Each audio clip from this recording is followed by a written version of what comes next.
Dans le journalisme moderne, je trouve qu'on est beaucoup trop obsédé par la vitesse et pas assez par la qualité du message.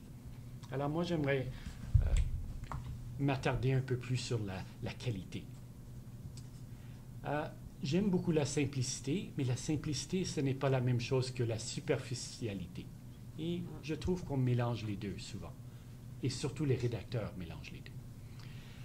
Et voici un autre paradoxe pour moi. Pour bien écrire, et pour moi, ça veut dire écrire de façon simple et claire, exacte, on doit être très bien informé. Et on oublie ça des fois comme journaliste. Pour faire un bon reportage sur un nouveau médicament, par exemple, on ne peut pas être un simple perroquet qui répète qu'est-ce qu'il y a dans le communiqué de Novartis ou de Pfizer.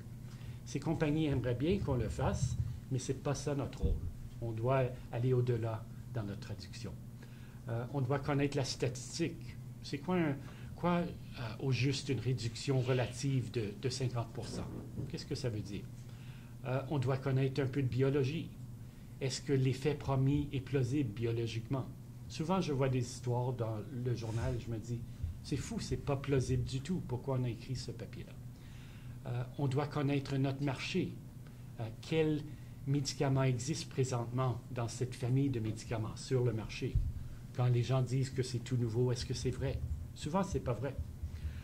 On doit connaître les risques et non pas juste les bénéfices. On doit connaître les politiques de remboursement provinciaux des médicaments, parce que ça, c'est important pour les lecteurs, plus que le médicament comme tel. On doit connaître le jargon, le bullshit des compagnies pharmaceutiques, des relations publiques, etc. Alors, on doit connaître beaucoup pour dire très peu. Le tweet est bon, mais ce n'est pas suffisant, comme j'ai dit avant. Le public, les consommateurs, si vous voulez, veulent des explications et du contexte. Ils veulent que quelqu'un décortique la complexité pour eux. Et des fois, on oublie ça quand on passe notre temps à faire des tweets. Personnellement, je crois que c'est là le futur du journalisme scientifique. Tout le monde, le public, moi je suis un lecteur comme vous, nous noyons dans une mer d'informations tous les jours. Il y en a trop. Les gens cherchent des repères et des buoys pour les aider. Les manchettes ne sont plus suffisantes. Les gens veulent des explications, du contexte, de l'analyse et de la nuance. Les journaux, la télé les donnent ça de moins en moins. Mais c'est ça qu'ils veulent de plus en plus. Quand il y a un désastre nucléaire au Japon, quel est l'impact sur l'environnement, sur la santé des Japonais, sur la santé de ma famille au Canada, sur les prix de la bouffe, sur les politiques énergétiques du Canada? Comment est-ce que ça fonctionne, un réacteur nucléaire? Et les gens veulent savoir ces choses-là.